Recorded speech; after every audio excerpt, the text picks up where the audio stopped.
Welcome to today's webinar, courtesy of the Kentucky Small Business Development Center in Louisville. Discover no-cost, valuable business services to help you thrive, whether starting your entrepreneurial journey or scaling your existing business. We have the resources and expertise to help you succeed. For more information, please visit our website or text 502-977-5800. Thank you for joining us today. Feel free to use the chat feature to ask questions or engage with our speaker. Let's get started.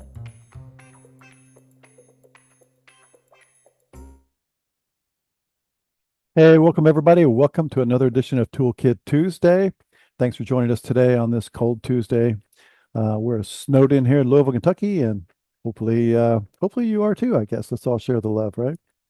We have a great guest tonight, J.C. Phelps, who is on our staff. He is a college professor. He's a PhD. He is also the distinction of being a food influencer. He's done that many years. He's got a ton of followers. And here's a man that knows Instagram and knows how to drive business through Instagram. So, JC, I'm really excited to hear all this. I was talking to a client today. We talked about this, and hopefully she's out there listening. But marketing is the biggest question we get, and Instagram is a good tool for that.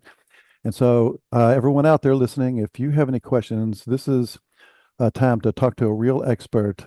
So ask your specific question about the problems you're having.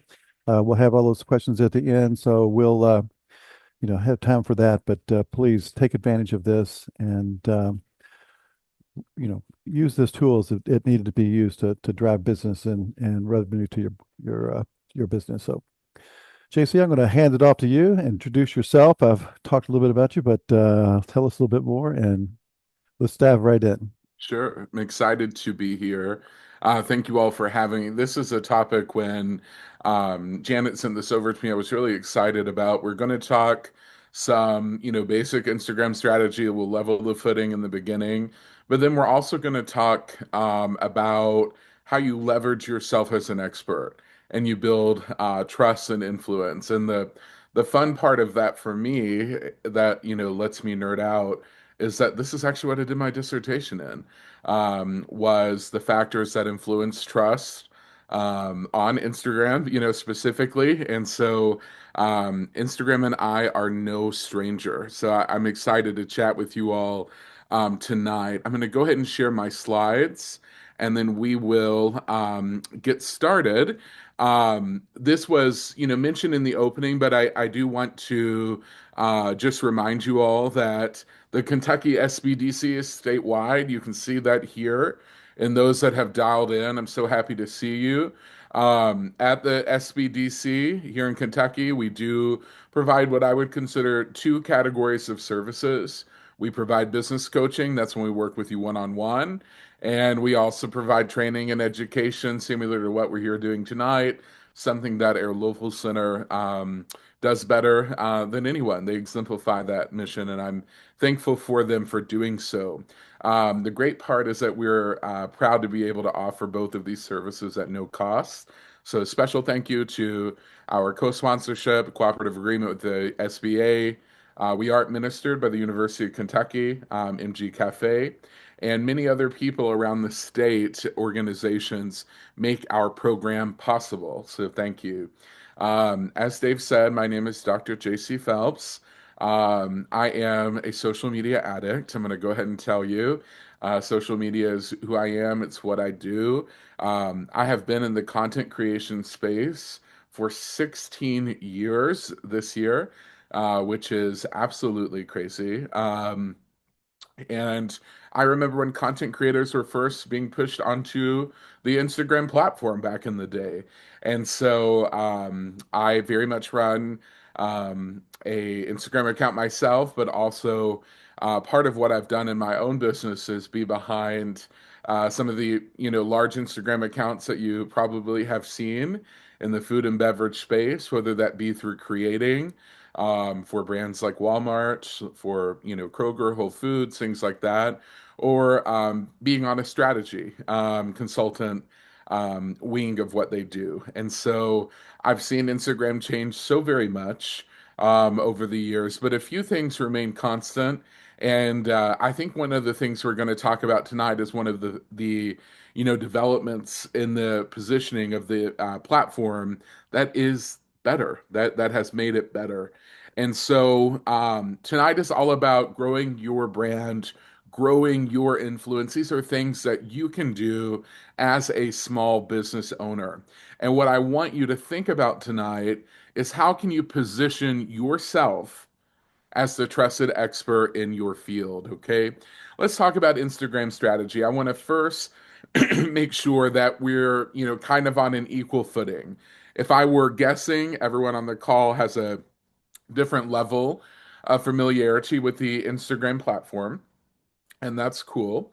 But I want to set the stage. First and foremost, Instagram is not a homepage in terms of it's not a website that you own. It is, a platform, and that's one of the risks of social media, right? Is that it's not something that's of your ownership. That said, when people go to your page, the first thing they're going to do, looking at your photo, looking at your bio, that's what they're going to see. And so often small businesses do not optimize that. They don't really state, what it is that you do, who you serve.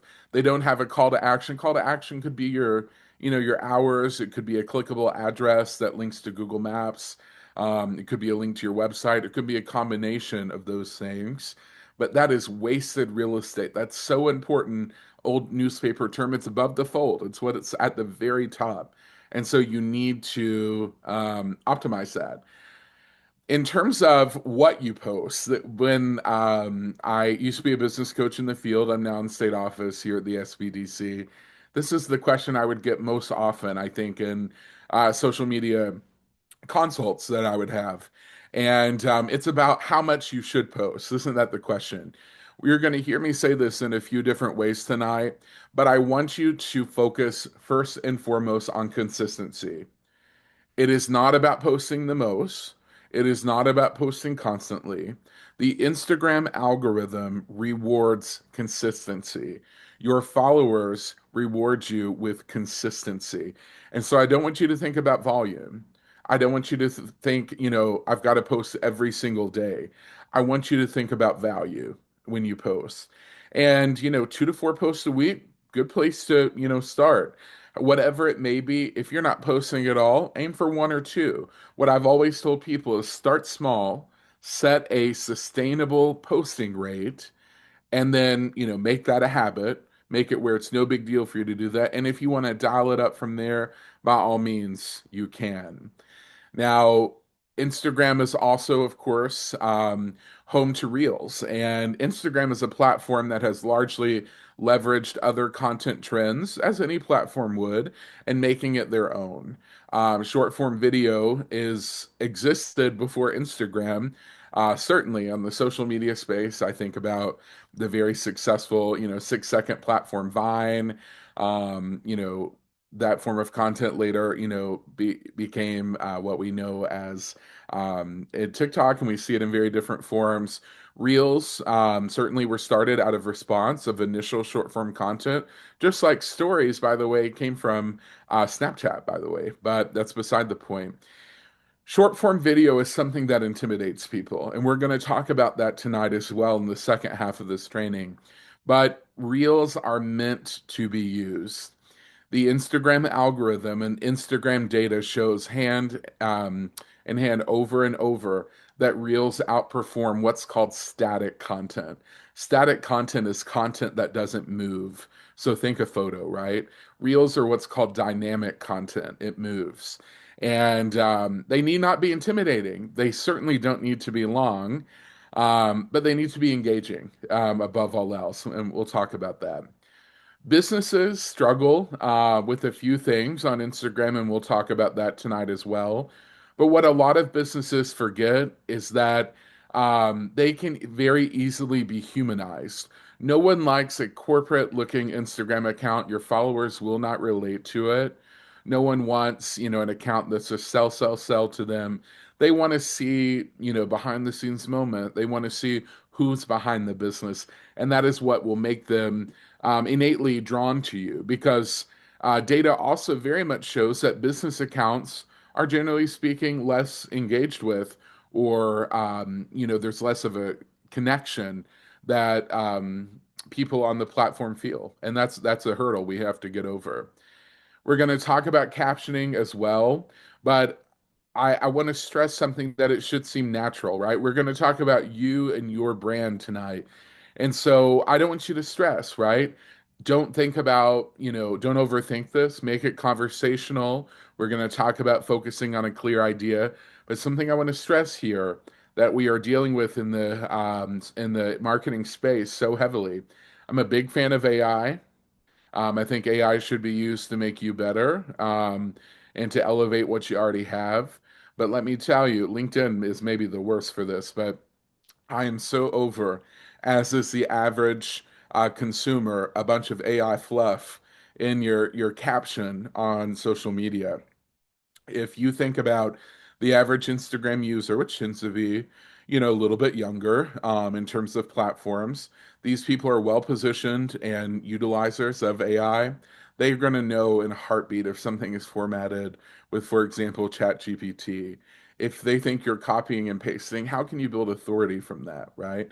Use ChatGPT to make it better, but it really does take away from the natural tone of your platform. Hashtags, right? Be intentional, help yourself rank. Hashtags are, at the end of the day, locational. They're to help rank your content with keywords that can be local, it can be niche, can be industry. You should research those. This is a tip I'm going to give you, and I have another slide about this in the future. But engagement is key on social media. One of the things that data has shown recently that's so interesting, and I do this, over and over again, is that people really read the comments. When I get to a piece of content, you may think this too. One of the first things I do is I open up the comments. I'm like, what are people saying, right? Maybe it's nosy, maybe it's conversational, but businesses and brands are becoming more engaging on other people's content. So you may think about that from a local space. You may think about that from an industry space. But you want someone to open up the comment on a post that's not even yours, see JC Phelps and be like, oh, JC's here again. What did he say? Then maybe that makes them click you and it diverts them from your competitor, or it diverts them, from a page that, you make sense to go to afterwards. And it's a funnel for you. And so, engage before you post, engage after your post. There's a lot of marketers that argue that that helps your posts get pushed more, but all of that to say what's most important out of that is that engagement is important. When you are thinking about your feed in and of itself, Instagram gives you the option to pin. You should pin a few posts. Maybe it's your top three posts. Maybe it's your top one or two posts. These are pieces of content that you should feel are evergreen. Maybe you pin something like how to order from your business. Or maybe something changes from your business on a weekly perspective. Maybe that's something you pin that's less evergreen, but people want to see at the very top. Maybe it's your specials. Maybe it's a piece of content that is, really relatable, shows them who you are. But that's a way to highlight that is the pin feature. I'm a big fan of that. And it helps that first scroll of your page be very successful. Stories, businesses ignore them. What an opportunity missed. Your story should be used. Story content is, of course, content that expires after 24 hours. Quick updates, behind the scenes, polls, right? Things like that, sure. But if someone is tagging you in content, if a customer has talked about you or your business, or they've tagged your business, or people are posting with your locational tag, reshare that, right?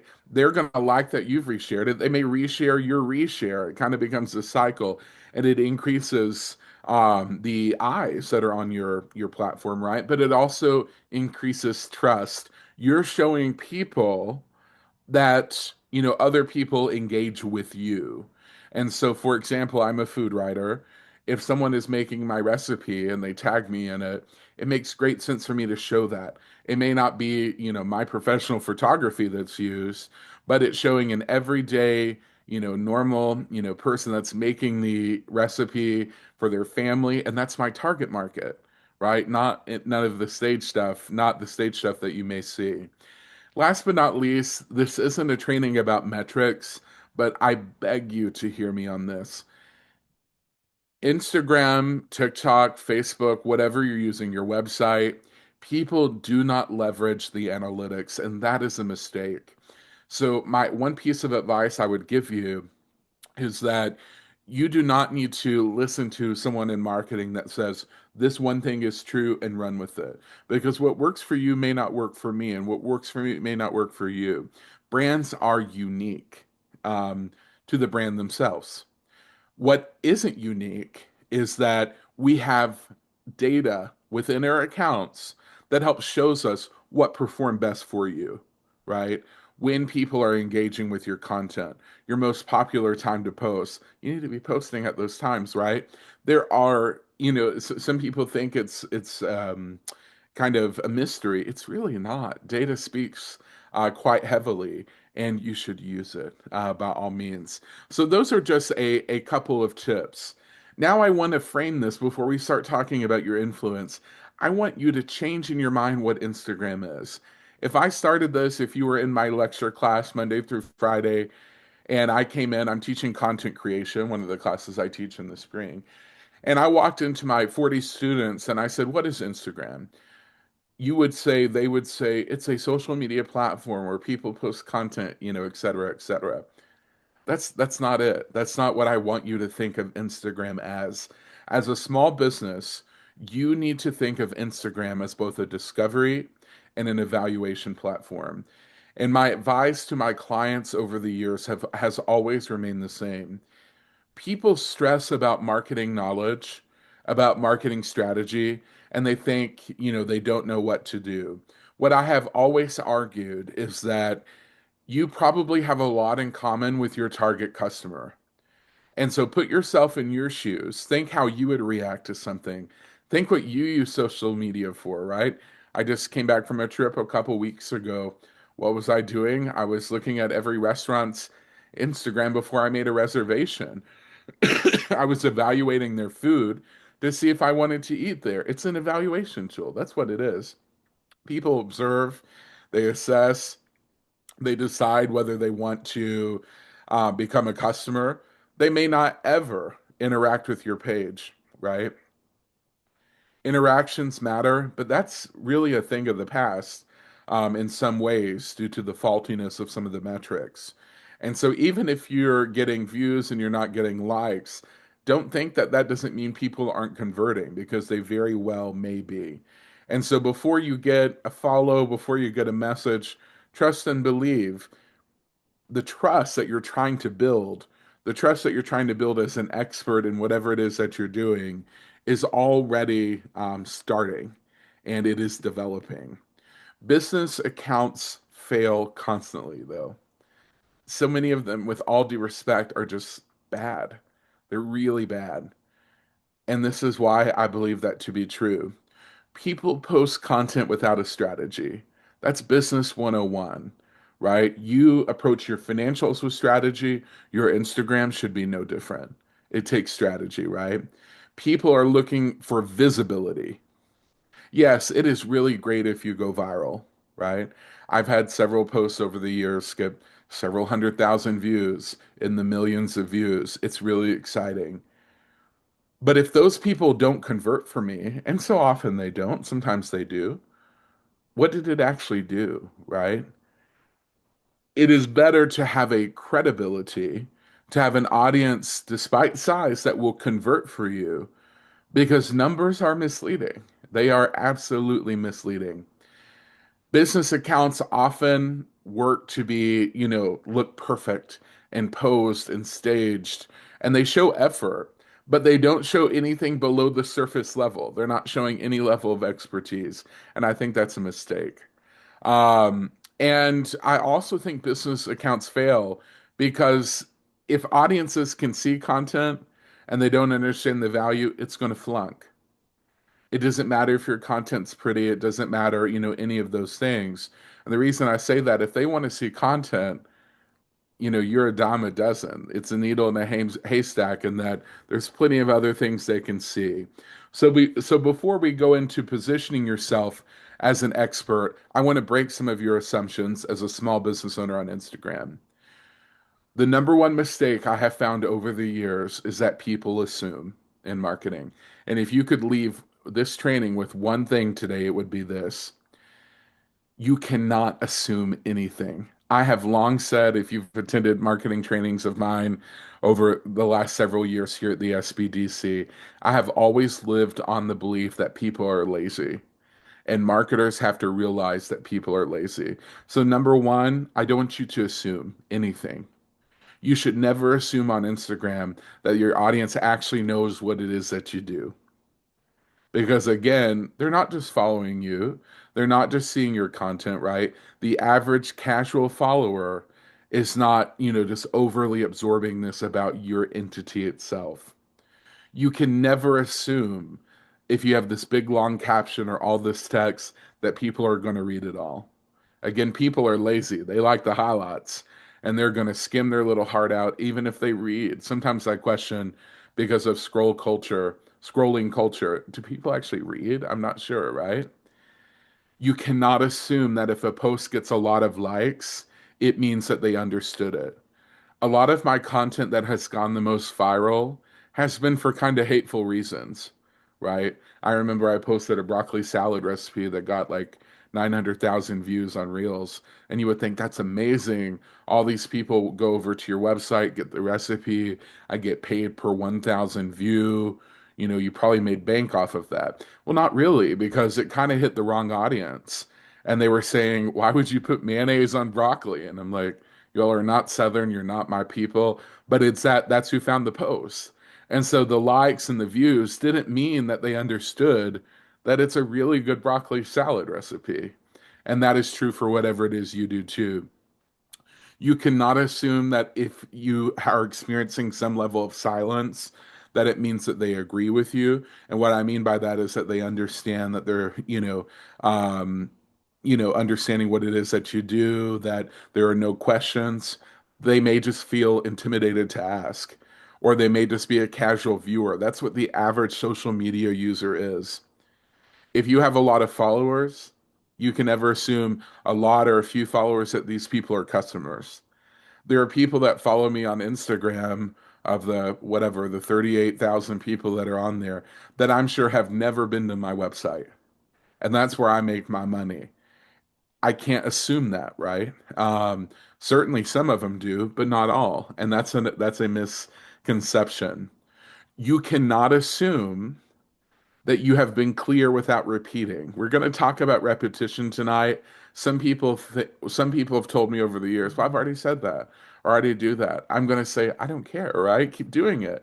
We have to repeat ourselves because in the digital landscape, there's so much noise that we have to penetrate. Repetition gets clarity. You can't assume similarly that what you've said is obvious. Again, you may need to say it again. You may need to say it again because you can't assume people remember your past posts.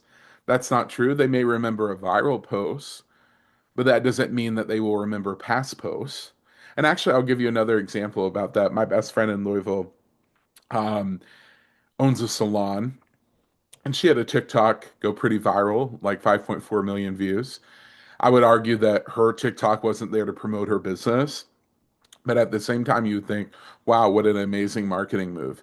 It was great editing. It was a piece of content that popped off. She didn't get a single booking from that, right? Because it wasn't about her business. And so people aren't walking into her salon and say, "Do you remember that crazy cut you did? And you got 5 point whatever million views." It was nothing like that. So you can't make that assumption. Okay. Intent's not impact.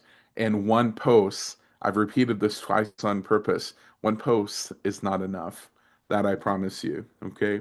So, yes, we know Instagram is a social media platform. We know you should post consistently. We've talked about assumptions. We've talked about strategy. Let's reframe this. Okay.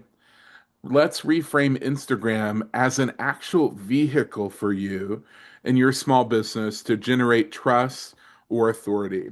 And so before we start this section, the second half of the training, I want you to ask yourself a couple things in your head. What does authority mean in your industry? Okay. And what authority do you bring to the table, right? You may be manufacturing, you may be retail, you may be some sort of e-com, you may be a restaurant. All of these things are true, or you'll just have your own answer. I told you, my business really is being a social media creator. Back in the day, I would have just said blogger, and that's still what I say because it's how I make money. What does authority mean in your industry? In my industry, it means views.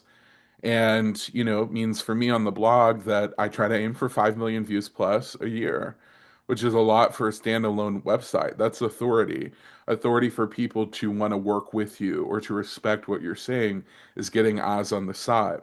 What authority do I bring to the table? Well, one, people have to trust that I can cook. People have to trust that I know Southern food. But the other authority that I bring is kind of this personalization authority. It's how I start every post with the hey y'alls and the y'all come back now you're here and you're talking about your Duke's mayonnaise and whatever it may be. That's what I do. It may seem silly, but I have positioned my authority to be my most substantial income and really have, formed my entire life around this existence that I started when I was a teenager. I was just 15, going on 16 when this website started, which is absolutely crazy the more I think back. So let's think about your positioning. You can think about your Instagram page as it is right now. I want you to think about it how it is now and how you want it to be. Before you do anything, you can't just start and make a change and you're going to become an expert, right? That's not how it works. You have to have some premeditation. Number one, you have to ask yourself, what is it that you want to be known for, right? For me, it's recipes. For you, maybe it's the best restaurant or best certain type of restaurant in Louisville. Or maybe you are the go-to place, go-to milliner to get a derby hat, whatever it may be. Who do you want to be known by? Okay. People miss this. Hear me very closely. You want to talk about building authority on Instagram? I don't care how many followers you have. I don't care how many likes you can get. The question is who converts for you? If you were to ask me who is my target audience, I would say my best audience is like 40 to 60-year-old women. That is who I know is the main demographic on my website. That is not the average Instagram demographic, for example. But my content definitely leans a little bit older than, say, people that are in college, right? Discretionary income, you're cooking for a family, whatever it may be. You have to know who the target of your content is to position yourself with trust and for the brand to generate revenue for you. Because if you're putting it out to the wrong people, they can like it all day, but they're not paying, right? And we should follow the money. What is it about your perspective that deserves attention, right? Again, just being on social media is not enough anymore. It used to be people said you can't afford not to be on there. True. But I also think you can't afford to be boring, right? Because there are so many things out there. How do you actually get any eyes on it? Whatever you decide to these three questions or these three considerations, all of your actions, all of your posts, all of your activity, whatever you do on that app should support that decision. Okay. And that's how you make a unified front. If you want to have authority on Instagram, it's not reaching 100,000 followers. It may not even be reaching 1,000. You do it in a calculated way. I repeat on purpose, repetition is familiarity. I'm going to call out a business. I am from Southern Kentucky. I'm coming to you from very icy Southern Kentucky right now, but I split my time between here and Louisville, and I've lived in Louisville for about a decade.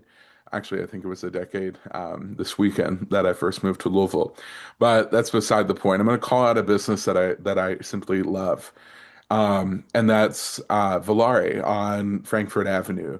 One great restaurant, Chef Josh Moore, amazing. But what is familiarity? I love seafood. I love fish. He posts often on social media. I mean, it's like the craziest photo. He's holding this fish up and he's saying, like, hey, this is a fresh fish that we got because the UPS World Hub is right here. Who caught it? What boat it was on? And I'm serving it up this weekend. There's a familiarity with that. If I'm thinking about where I want to go eat, I often go look at the fish he's holding that week. That's better than just saying this is the special. He's literally holding the fish. That makes it so very fun, right? Being clear builds confidence. You can't leave, any questioning because people are lazy. They're not going to dig for it. Consistency is how you get reliability. Yes, that's in repetition, but consistency is also, hey, like I want to see that post every week from Volare. If they're having, fish, I want to know what it is and where it came from, right? And when you can see yourself as reliable, or when, excuse me, your follower can see your content as reliable, they trust you. Now you're beginning to position yourself as an expert. In business, we call this subject matter experts, which is an SME. But I want to remind you that expertise is narrow. On your Instagram, your business may do lots of things, right? But don't be too broad. If you need to broaden it, do that after you've exhausted your options. The average business account is way too broad, and that weakens the credibility. Focus it in. Go in on the micro level and communicate whatever that one thing is with confidence. Because what I promise you on social media is that someone that is specialized is trusted far faster than a generalist. In my own business, I can speak this to be true. I'm not the largest food influencer. I'm one of the oldest food influencers in that I've done it for 16 years before it was an industry like it is.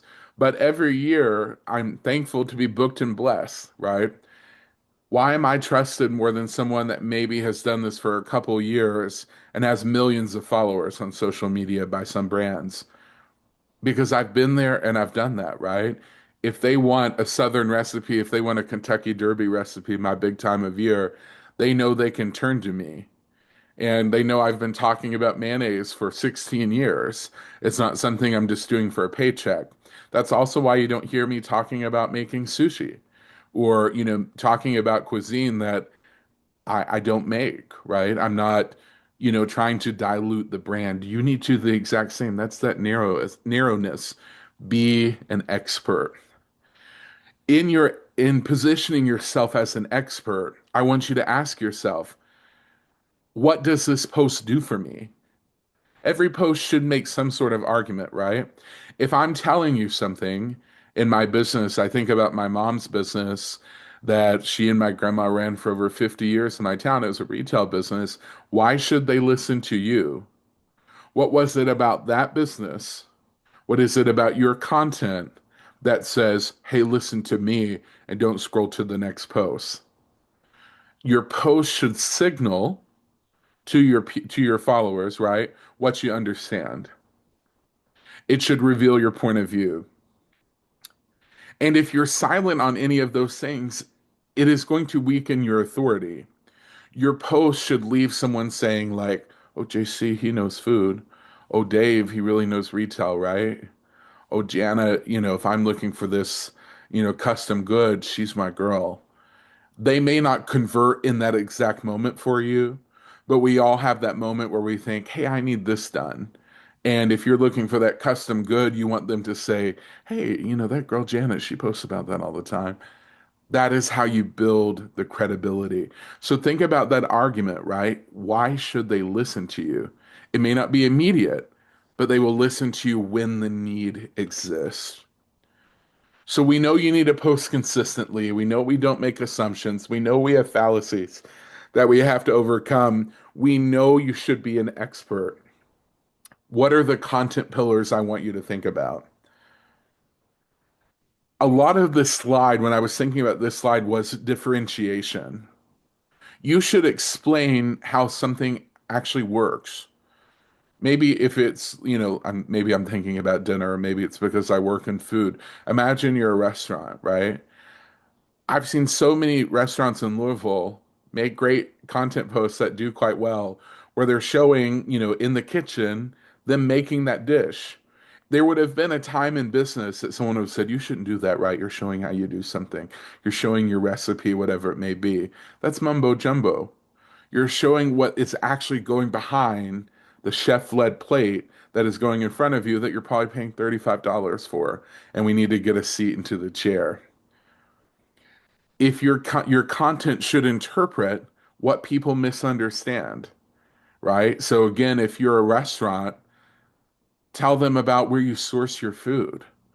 Talk about that locality. If you're a retail space, talk about the people that you carry in your store, or maybe you do something custom. Show you making it. Make them believe what you're selling. That's what's so very critical. Think about the people you're competing with, though. This is one of my favorite strategies. If you think about anything in business, you think, okay, they can choose me or them. All your competitors are not doing it perfectly, I assure you. Look at their posts, look at their page, ask yourselves, what is it that they are not doing? What are they skipping? What would you like to know as a customer in the industry you know very well? What they have skipped, that's what you need to do. And if you do that, they're going to see that as a differentiator, your customer, meaning your follower. And they're going to say, okay, JC, he really knows what he's talking about. And one of my other favorite tips that I like to do, or that I like to think about with business content, is that we have to understand our clients struggle at times to make decisions, right? I'm thinking about Derby time coming up in Louisville. What do you do? What do you wear? What should you, blah, blah, blah. Help them answer it, right? People turn to social media for answers. And so think about it in your industry or in your business. What might be an FAQ, a frequently asked question? Answer that question and do it creatively through your content. That is a great way, again, um, to position yourself in that way. Let's see, I'm going to hop. I do see a question here. You're confused about the benefits of choosing to use TikTok versus Instagram versus Snapchat or even Facebook.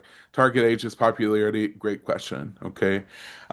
So this is what I would first tell you, David, and to everyone. Every platform does have has a a general audience, if you will. And that can change on an account by account basis. But for example, we know that Facebook tends to lend itself a little bit older than Instagram. Okay. We know that the usability and the growth rate of minutes per day on TikTok is growing at exponential rates and running circles around others. So I always believe that the answer to the platform is you should meet your customers where they are. Instagram may not make sense for a certain business, whereas Facebook could be, the cash cow that you need to go towards. The same could be for Instagram. What I want you to think about is I want you to do well at a few platforms. Don't be okay at all of them. And so first make that decision. Secondly, think about how you can repurpose across platforms. For example, if you're making a reel or a short form video that you would post on Instagram Reels, why couldn't you also post that to TikTok, right? Or if something needs to be cross-posted between Facebook and Instagram, they're both owned by Meta, and you can do that through the Meta Business Suite. So social media very much is a work smarter, not harder type of thing. I think people burn out because they try to do too much. And they try to do too much, and they're trying to get juice out of a lemon that's already been juiced. And so, at the end of the day, you meet where your specific industry or your customers are. People that have come to your business that maybe come from social media or online, where did they stem from, right? Start doing some of that research, trying to understand the customer profile, and I think you'll have your answer. But it is largely in demographics. That's a really great question, though. Like, for example, I would never do Snapchat for my business ever. And actually, Facebook is better for me than Instagram. But again, for you, Instagram may be better than Facebook. That's just looking at, my own demographics. All of that to say, I'm a math person. Even though I'm a marketer at heart and by practice, by training, I'm an economist. That's what I teach. I teach both econ and marketing. I like a formula. And I do think this formula looks different for everyone, but I think the formula itself remains true. If you're thinking about Instagram, TikTok, anything, social media is visual at first. Absolutely. If you think about any content framework, you gotta grab attention. Visuals earn the attention, sure. Your captions, your messaging, that can earn the credibility. What did they see after that first thing or after they click, right? If you're explaining something, if you're proving why your business, is, as they would say on social media, like that business is her, she is it, she is doing it. Now we start to have trust. And then as we repeat that and we go on and on again, and you do that consistently, the authority that you're actually looking for is going to live in your words and it's going to live in your posts. It may be your goal, or it should be your goal, to have 1,000 followers, right? 1,000 followers in the world that I'm in isn't going to do much for me. But if you're a local business and you have a devout following, that's all that matters. Don't play the metric comparison game. I do just want to point out a few last things, and then we can get into some Q&A.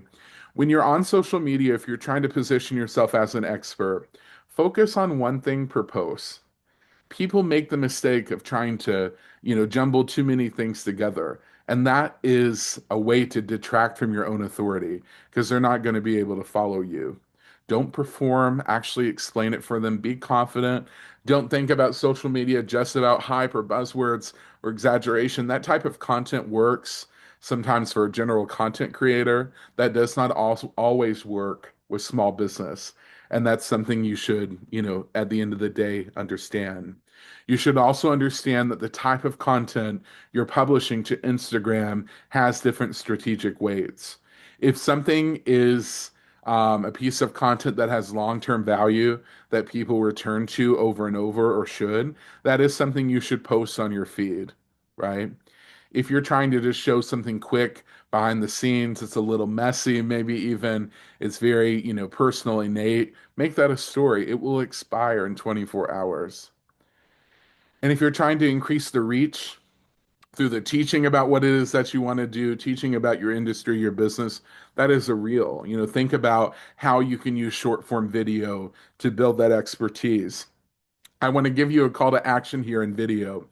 Some people are scared of it, but think about it. You can say so much more in video. You can hear my voice, right?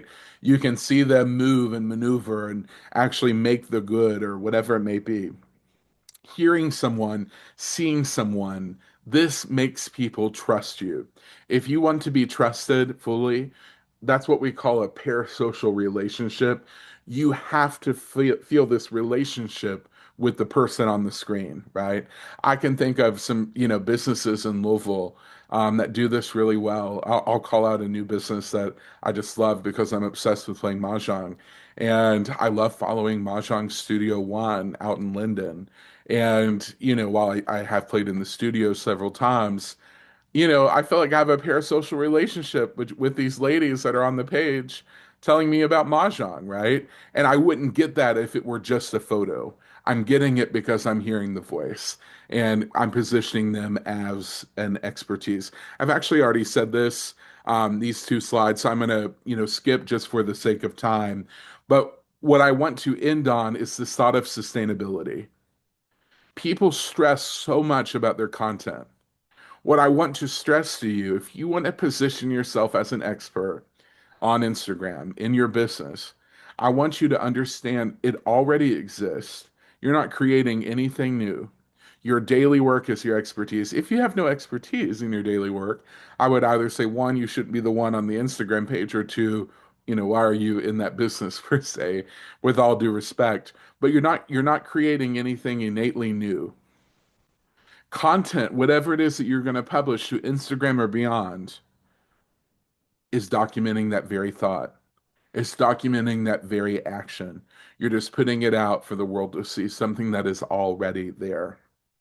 The systems, the algorithms, the platform itself will protect your credibility if you are consistent. But again, I want you to think about consistency as something that you know you can do and that you can scale up, because you will burn out. I burned out last year in a big way, something that I'd never really done. in, a decade and a half, and that undermines authority. I didn't take my own advice. I thought I cannot post. I was, just kind of in a busy stage of my life. I was defending my PhD. I was doing all these things.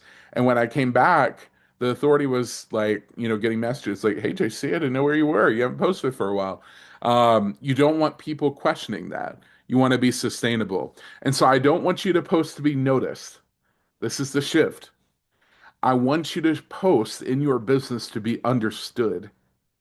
And if you can do that, you can gain value, you can convert customers, you'll get people in the door, and they're going to say they know what they're talking about because they understand you. It's not just about noticing you. And that's what's going to drive business. Immediate actions you leave here tonight. Think about your expertise that you already have. Narrow it. I'm going to nearly tell each of you, narrow it. It's probably too wide. Name it, claim it, narrow it. Broaden it if you have to. You have to commit on Instagram or any social media platform to explaining your thought, to explaining what it is that you do, to explaining your expertise publicly. If you don't put it out there, we cannot assume people will know. Okay? It is not about volume, though, by putting it out there. It is about consistency. It is about quality. Don't just post the post. Because if you do, what you will probably end up doing is losing a follower. Because, I mean, we all do it. I did it. Unfollowed someone today. I'd followed for a while. I'm like, I'm tired of seeing this, right? It doesn't do anything for me. And that leads to unfollow. That's, death in social media, if you will. And when you do this, yes, revenues come, yes, followers come, but what you're doing is actually letting your authority compound. And so the hot word, I teach a class in this. This is the industry that I come from. It's the industry that my business works in. It's what I've done a lot of consulting in. We think about influencers. I kind of hate the word, but it's really a perfect word too. And here's what I mean. To be successful online, you do not have to be an influencer. By no means do you have to be an influencer. Influencers can have 10 times what you have, 100 times what you have, and be less effective than you will be already. Okay? Don't be tricks game. You should be an influencer at what you do. And if you are, you will win. Okay? It's all about conversion. It's about being an influencer in your industry, in your locality, in your city, being the person that they turn to when they need to look something up or when that does arise. Because very few things, if you think about it in our life, are everyday purchases. Okay. Few things are. I'm going to come back in here. I think I have something in the chat.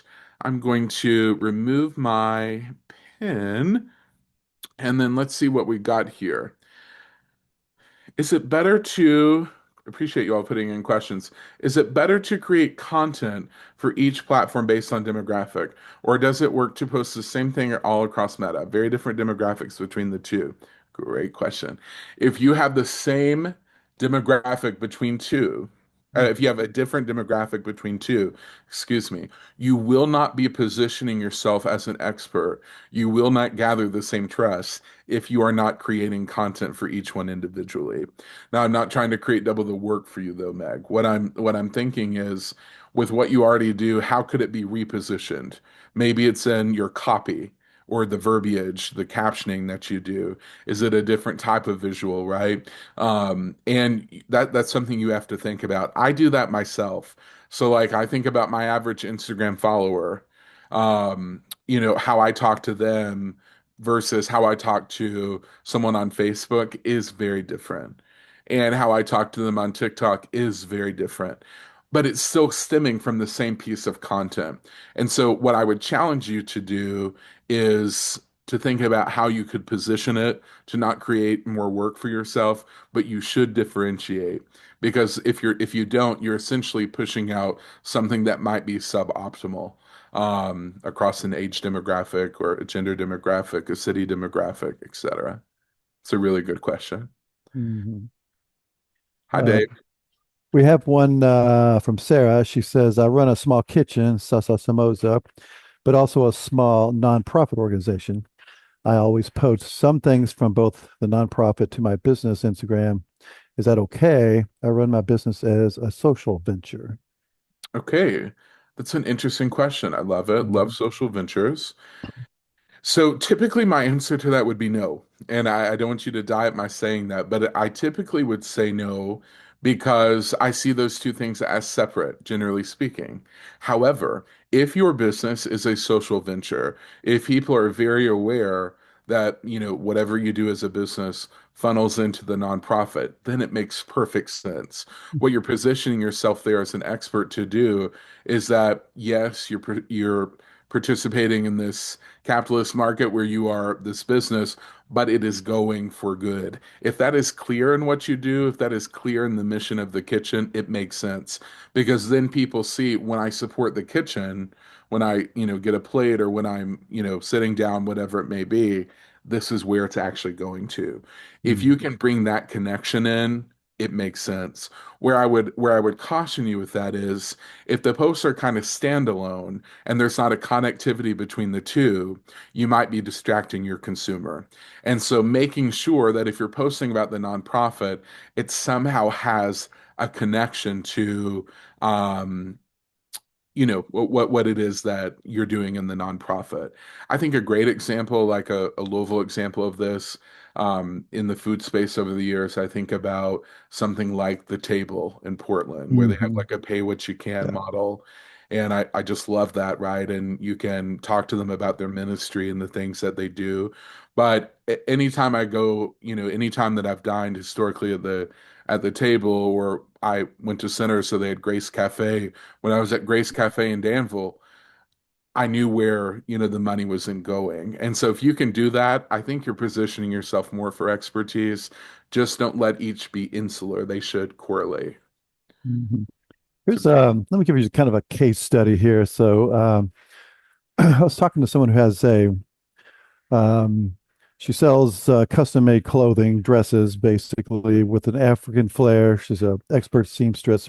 She has a decent Instagram account where she posts something she has created. I don't think she creates any reels, but her business is kind of falling off. What would you recommend how to reposition her Instagram account, any other social media that can kind of help draft some sales. She doesn't do she does very little online sales. Mostly it's kind of walk-in business. Sure. Okay, that's a great question. And for the people on this call that are not, even tied to that industry, this, I think, message stays. I think that speaks going back to an earlier point and say, static versus dynamic, right? Mhm. So if sales are falling, if we're looking at your good and you see the final product, that's great. And the final product might be, the African design may make it super visually stimulating, of interesting design and technique, and you can see, well, that's amazing, right? What I'm Mhm. not seeing are the very talented hands that are making it. Mhm. And so if I were her social media guy, what I would be doing is, yes, show the final good, make that the end, make that the cover image, maybe it looks the same. But when you click that dress in the feed, I want to see somehow you making it, right? Or, Mhm. maybe it's your hand with the sewing machine and there's a voiceover of the cultural symbolism or the importance of that design or that fabric. I'm hearing your voice, I'm seeing that connectivity. I think there just has to be more because we have to realize we have a dense market, and while that is a niche good per se, especially if you think here in Louisville or something like that, what isn't niche about it is if I want a dress, the general good, what you're going up against is how do I keep someone off Amazon? Mhm. Or, Yes. how do I keep someone off like a big box, department style? And the thing that a business like that has, and then the thing that many small businesses have are the people that's actually behind the account. So I Right. think she needs to be more dynamic in her content and, whether that be reels somewhat, sure, but also, as a reminder of why she's not Amazon and why that is so much better. Yeah. Yeah. Let's see. Meg's got a follow-up here. I'm posting consistently, but have overcommitted myself in terms of number of posts. what is the best way to reduce without losing all of the momentum I have gained? Wow, I love it, Meg. You're Hmm. coming in with the zingers. Um, this happens. Overcommitting is a problem, okay? And you've recognized that, so you've already done the hard part. What I would tell you to do is that, as I was saying, it's always good to scale up. You don't necessarily want to scale down. But if you're already at level 100 and you need to come down, by all means. What I wouldn't do is I wouldn't scale immediately from where you currently are to where you want to be. I would kind of phase and taper that. So if you're going from, every day or 2 times a day and you're wanting to go down to 3 times a week, don't go to 100 to zero, right? Slowly get down to it. And then think about this too. If the posts that you're posting now truly have value, how could a singular post contain the value while still maintaining strategic direction, not talking about multiple things? But can you accomplish what those two posts did in one? That way, your follower isn't saying, hey, I'm not getting what I need, right? Like, let's Hmm. go back to the restaurant example. And I'm thinking about, the amazing fish that, they may be holding at Volare. If I'm wanting to make one post, I may think, okay, here's the fish. And then that quickly morphs into at the end showing me the final dish in kind of a macro style. That's combining two things into one if you were trying to make one post. I would urge you though to gradually go down. And so you're one training the algorithm down to know that you are decreasing, but you're still going to be consistent. And number two, the followers aren't shocked necessarily with the change. It's a great Hmm. question. But the hard part is realizing that you've overdone it and you need to go down.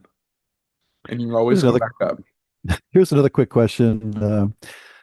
We could be here all night, but so like if you're just getting started and you've seen the super slick videos on Instagram or all over social media, Mr. Beast comes to mind, with all the slick, Mm. all the, just in how can I as a beginner who's just kind of learning the craft make any progress going forward against something like that? Yeah, sometimes the term I talk about this in my content class that I teach because I make them post content every week and they're nervous and all this stuff. Businesses are too. I call this the term I've labeled this as content paralysis. You feel paralyzed. You're like, I can't do that, right? I'm seeing what's out there. I'm intimidated. How is it that I'm going to compete with this? What I would tell you first and foremost is that whether it's a Mr. Beast, whether it's someone that's been in food like me for 16 years, whether it's any business, the older posts are not good, right? Anyone's early posts are not good for the most part. Um, and the benefit that you have with starting now is that equipment is so much better than it used to be. I look back at some of the things I did years ago and I just cringe. And so my true advice, and this is basic, but I believe it to my core, you just have to post. You have to do it. The more you do it as you edit it and as it becomes a part of your routine, it may not be one specific thing that you will do, but it just improves. And you can't do that unless you get the original stuff out there. The other thing that I would, pose to that question is that there's a lot of research in social media right now that, the perfectly, structured and post content is not getting the same amount of views as kind of the messy, relatable content. And we've seen Mhm. that with several trends that have coming out. At the end of the day, we're all human. I think we have to remember that. And the people that are looking at your content are also human. And so as long as you're positioning yourself and your business in a way that brings a good light upon you, you've done enough. Mhm. And the rest will follow. But Mr. Beast also at one time had one follower, right? And Right. it is what it is, right? I Yeah. feel that way about short form video. I Yeah. much prefer static imagery, but sometimes you just got to get on camera, and it makes it better. Right. Yeah, it's a good question. Yeah. JC was fantastic. This has been So really fun, enlightening. Yeah. I always fun. yeah. JC, thank you so much for taking time out of your busy, busy day and sharing all your knowledge. And I'm sure everybody got a lot of it. I did. So thanks everybody for joining us. Very welcome. You'll get the slides and the replay, so you can watch this as often as you want. If you need anything, just reach out to us. JC's on here with us at the SBDC. We're here to help. So, Janet, thanks for driving the ship as always. Great one. Thank you so much, JC. And for the Yeah. music. I won't sing Of course. I won't sing Fernando for you all. Absolutely. Okay. Well, thanks everybody, and we will see you next Tuesday on another Toolkit Tuesday.